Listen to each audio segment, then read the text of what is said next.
domitės stiliumi bei mados ir grožio industrija, turime gerų naujienų. Parinkome jums įkvepiančių ir netgi šokiruojančių filmų bei serialų sąrašą, kuris sudomins savo spalvingomis istorijomis, privers grožėti stilingų bei meniškų gyvenimų, suglumins dėl nematomų mados industrijos povandeninių srovių, bei privers susimastyti dėl tam tikrų žmonėms būdingų vartojimo įpročių. Šie kino kūriniai ne tik suteiks įkvėpimo naujam įvaizdžiui, tačiau taip pat leis susipažinti su mados pasaulio industrija, jos užkulisiais, tam tikromis įstabiomis stiliaus ikonomis, bei galbūt netgi privers susimastyti apie mūsų asmeninius pasirinkimus. O prieš pereinant prie tobulo kino, dar norime paraginti jūs prenumeruoti kinomanija.lt YouTube kanale. Griebkite spragesius bei kitus užkandžius ir nerkime kartu į mados pasaulį. Laidos rėmėjas La Nature en Provence, natūrali kosmetika iš Prancūzijos. Įkvėpk, pajusk ir pamatyk Provanso grožį. Mus rasite Megoje.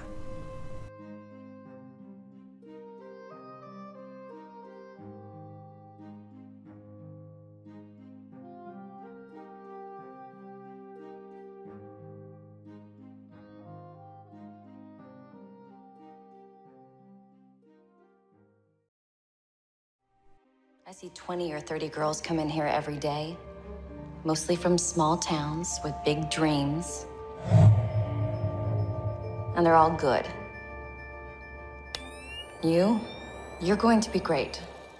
Neoninis demonas apibūdinamas kaip psichologinis siaubo filmas, tačiau jeigu išsigandote, nusiraminkite. Tikro siaubo čia tikrai nedaug, nebent tik keli kiek nejaukesni, nemalonūs ar šokiruojantis vaizdai. Juostą režisavo danų tautybės kino režisierius, scenaristas bei prodiuseris Nicholas Winding Refn, gerai žinomas dėl jo režisuotos narkotikų prekeivio trilogijos bei kriminalinio filmo Tik Dievas atleidžia. Pagrindinį vaidmenį filme atlieka Ellie Fanning, o antraplanime vaidmenyje žiba net ir mūsų visų mėgstamas aktorius Keanu Reevesas. Istorijos siužetas seka karjeros modelio profesijoje siekiančios 16-metės Jessės gyvenimą. Po tėvų mirties jį persikelia gyventi iš mažo miestelio Džordžijos valstijoje į Los Andželą. Merginos grožis ir jaunystė mados industrijoje kelia didelį susižavėjimą fotografams, dizaineriams ir kitiems su jie dirbantiems asmenims. Tačiau tuo pačiu žadina ir pavydo jausmą kitiems modeliams. Ir nors manekenės iš pradžių demonstruoja jaunai merginai draugiškumą, tačiau iš tiesų patyrusios merginos ilgainiui siekia susidoroti su naujokė. Svarbu paminėti, jog ši kino juosta turi itin menišką prieskonį. Filme apstu itin skoningai bei žaviai pateiktų scenų, puikiai vaizduojančių tobulą mados pasaulį, už kurio gražaus viršelio slepiasi kur kas baisesni ir kraupesni dalykai, šokiruojantys žiūrovą ir priverčiantys susimastyti, kas iš tiesų slypi tobulo modelio gyvenimo kasdienybėje. Vous ne vous sentez pas trop jeune pour diriger la plus grande maison de haute couture française? Peut-on savoir ce que vous comptez faire pour votre premier défilé? Comment vous sentez-vous maintenant? Je ne peux pas dire tout ce que je ressens, mais je ferai de mon mieux, et ce jusqu'au bout. Ça, je peux en faire le serment, oui. 2014 metais prancūzų aktorius, scenaristas ir režisierius Dželilis Lespertas pristatė biografinę dramą Yves Saint Laurent, kuri atidarė tarptautinį Berlyno kino festivalį. Filmas pasakoja apie aukštosios mados dizainerį Yvą Saint Laurentą, metusi iššūkį tradicinėms moteriškų grožio ir galios sampratoms. Filmo veiksmas prasideda Paryžiuje 1958 metais, sausį, kada Yvas Saint Laurentas, 21 metų jaunuolis, iš asistento tampa Dior mados namų dizaineriu ir pristato savo pirmąją kolekciją. Kuklus vaikinukas net nenutuokia, kokia beprotiška meilė ir svaigi karjera jo laukia. Yvas Saint Laurentas susipažįsta su mecenatu Pieru Berge, kuris taps ne tik jo gyvenimo meilė, bet ir verslo partneriu, kuris jam padės sukurti Yves Saint Laurent mados namų imperiją, vieną žinomiausių prekių ženklų pasaulyje. Yves Saint Laurentas buvo labai įdomi ir įvairiapusė asmenybė, su daugybė pakilimų ir nuosmukų gyvenime. Todėl filmas prisiliečia prie daug svarbių ir šiandieninėje visuomenėje aktualių temų, tokių kaip LGBTQ bendruomenė, taip pat priklausomybės, kurios dažnai yra neatsiejama šlovės pasekmė. Filme prisiliečiama ir prie psichologinių ligų problemos. Juostoje kalbama ir apie draugystę, pagarbą ir kito palaikymą, net sunkiausiamis akimirkomis. Režisierius pasirenka parodyti dizainerio gyvenimo metus nuo 1950 metų iki 1970 metų pabaigos, kuomet jos sveikata ima silpti nuo maniakinės depresijos ir priklausomybės narkotikams, taip palikdamas nepaliestus 30 paskutiniųjų Yves Saint Laurent gyvenimo metų. Režisierius nuosekliai seka dizainerio gyvenimą, daugiausiai dėmesio skirdamas jo karjerai, psichologiniai ligai ir piktnaudžiavimui narkotikams. Istorijoje gausu žmonių, kurie yra suprantami kaip Laurento mūzos. Prie estetinio vaizdo prisideda ir filmo kostiumai, o ypač Yves Saint Laurento kolekcijos, kurias filmui paskolino Saint Laurent ir Berge fondai. Tikrumo filmui suteikia ne tik autentiškos suknelės, bet ir eskizai piešti pačio dizainerio. Dramoje didelį darbą atliko ir grimo komanda, kuris sugebėjo laipsniškai keisti pagrindinio aktoriaus atliekačio Laurento vaidmenį išvaizdą, atskleidžiant jo psichinės sveikatos prastėjimą su pagarba, tačiau nieko nepagražinant. Ir nors aktorių vaidyba šiame filme puiki, tikrasis grožis slypi vaizde ir kostiumuose. It is better to fail in originality than to succeed in imitation. Help! Get an ambulance! Gianni Versace nužudymas. Antrasis televizinio kanalo FX tikrosios nusikaltimų antologijos televizinio serialo Amerikos nusikalstamumo istorija sezonas. Šio serialo režisierius, JAV televizijos laidų kūrėjas bei scenaristas Ryanas Murphy, gerai žinomas dėl tokių televizijos laidų kūrybos kaip Amerikietiška siaubo istorija, Klyksmo karalienės, Glee, Pose ar Grožio peilis. Šis serialo sezonas tyrinėja dizainerio Gianni Versace nužudymo istoriją. Remiantis Maureen Orth knyga Vulgarūs pranašumai, Andrew Cunanan, Gianni Versace ir didžiausia nesėkminga medžioklė JAV istorijoje. Iš tiesų, nors serialas paliečia Gianni Versace nužudymo temą, pasakojimo siužetas visgi sukasi aplink Versace žudiką, Andrew Cunananą, ir jo 9-ojo dešimtmečio viduryje vykdytų nusikaltimų seriją. Serijinis žudikas yra nužudęs 5 asmenis per 3 mėnesių laikotarpį. Tarp jo aukų jau minėtas italų tautybės mados dizaineris Gianni Versace ir Čikagos nekilnojamojo turto vystytojas Lee Miglinas. 1997 metais, Liepos 23 dieną, Cunananas nusižudė. Taigi siužetas nuo pat pradžių vaizduoja San Francisko miestą, kuriame 1990 metais gyvenantis Gianni Versace turi aukščiausią VIP statusą.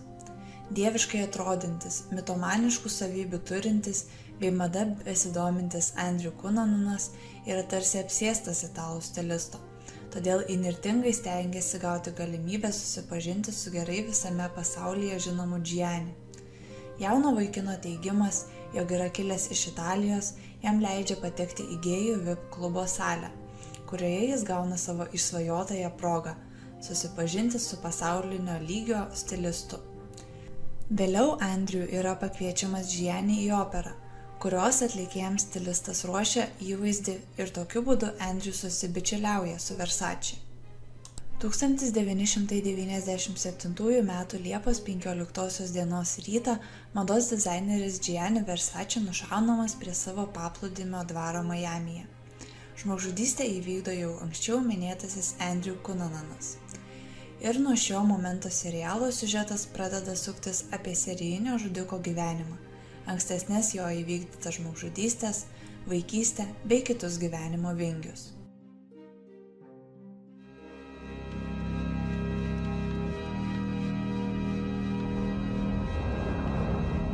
I have a vision. I'm going to change the face of American fashion.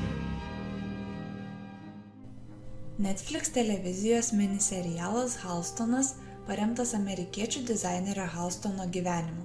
Istorija adaptuota pagal Steveno Gainiso knygą Tiesiog Halstonas. Serialą režisavo Danielis Minahanas, dizainerį įkūnijo kino žvaigždė Evanas McGregoras. Jei mėgavotės madomis, kurios buvo populiarios praeitame amžiuje, tikėtina, kad nešiojate gerėjote rūbais, kuriuos sukūrė dizaineris Halstonas. Jis buvo Niujorko skrybėlių ir kepurių kūrėjas, dizaineris, sėkmingai sukūręs tarptautinę mados imperiją. Gyvendamas Niujorke šis žmogus tam tikrą prasme buvo puikiausias pavyzdys, ką reiškia būti turtingu ir žinomu. Gaila, kad šis vyras negyveno pakankamai ilgai, kad būtų išvydęs visą serialą skirtą tik jam. Garsus mados dizaineris stoja prie žiūrovo besimėgaujantis visuomenės dėmesio spinduliais, o seriale aiškiai pabrėžiami visi niuansai, ką tai reiškia. Bendravimas su garsiais žmonėmis, gyvenimo blizgučiai, narkotikai, prabangios mašinos, puošnumas ir prabanga visur, kur tik ji gali būti.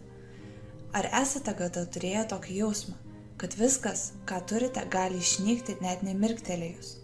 Ši pagrindinio veikėjo eilutė iš serialo parodo, kad nagrinėjama ir kita medalio pusė, parodoma tokio nepaprasto gyvenimo kaina.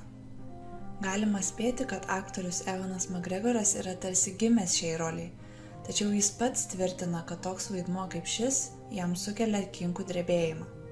Šiam vaidmeniui jam net teko išmokti siūti audinius. Tai tikrai didis menas – paimti skiautę kažkokios medžiagos ir iš jos pagaminti nepaprasto grožio suknelę.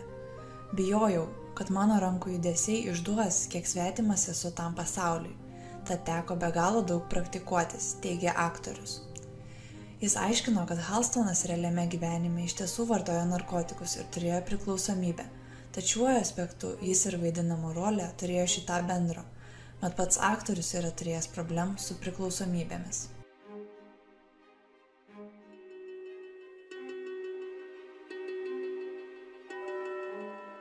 You can sew almost anything into the canvas of a coat. Amerikiečio Paulo Tomo Andersono filmas Nematomas siūlas, 8.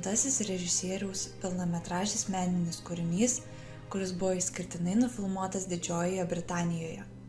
Oskaruose filmas sulaukė didžiulio dėmesio ir buvo nominuotas net 6 kategorijose. Geriausias filmas, geriausias režisierius, geriausias aktorius, geriausia antro plano aktorė, geriausia muzika ir geriausias kostiumų dizainas. Už pastarąjį Nematomas siūlas laimėjo ir pačią Oskarų statulėlę. Tai istorija apie pripažintą aikštingą dizainerį Reynoldsą Woodcocką ir jo santykius su Alma Elson, padavėja tapusią jo mūzą, žinoma, už tam tikrą kainą. Reynoldsas Woodcockas, kurį vaidina Danielis Day-Levisas, Anglijoje gyvenantis 20 amžiaus vidurio mados genijus, pamišęs dėl disciplinos, tobulumo ir elegancijos. Jo suknelės skirtos ne bet kam. Progą nešioti mados šedevrus gauna tik Anglijos aukštuomenės damos ir kilmingos moterys. Kol Woodcockas turi visišką kūrybinę laisvę, visais buhalteriniais ir kitais netokiais įdomiais reikalais, jo mados salone rūpinasi jo sesuo Sirilė. Reynoldsas yra tikras darboholikas, atsidavęs moteriškų drabužių siuvimui. Todėl savo darbotvarkėje neranda laiko parodyti Almai simpatijos ar dėkingumo. Labiausiai filme intriguoja tai, kad santykiai tarp Reynoldso ir Almos niekada netampa visiškai romantiškais. Nepaisant to, kad romantika pasireiškia kažkokiu atstūmimo ir traukimo atgal principu, bei meilė ir neapykanta tarp dviejų pagrindinių vaidmenų, Alma visada atstoja mūzą, įkvėpimą, kuris bent iš pradžių tampa istorijos prioritetu. Iš pirmo žvilgsnio gali pagalvoti, kad Nematomas siūlas yra apie to amžiaus madą, jo svarbą visuomenėje, bet tuo pačiu metu prasideda ir neįprasta meilės istorija, kuri leis suprasti, kad ne visi romanai yra tobuli ir kupini nuoširdžios meilės. Pribloškiantis kostiumai, prabangus interjerai ir filmo garso takelis puikiai leis pajusti to laikmečio atmosferą. Su jumis buvo kinomanija.lt. Šiandien pristatėme 5 dėmesio vertus kino ir televizijos kūrinius tyrinėjančius madą. Nepamirškite paspausti patinka ir prenumeruoti mūsų YouTube kanalo. Atsisveikiname iki kitų kartų.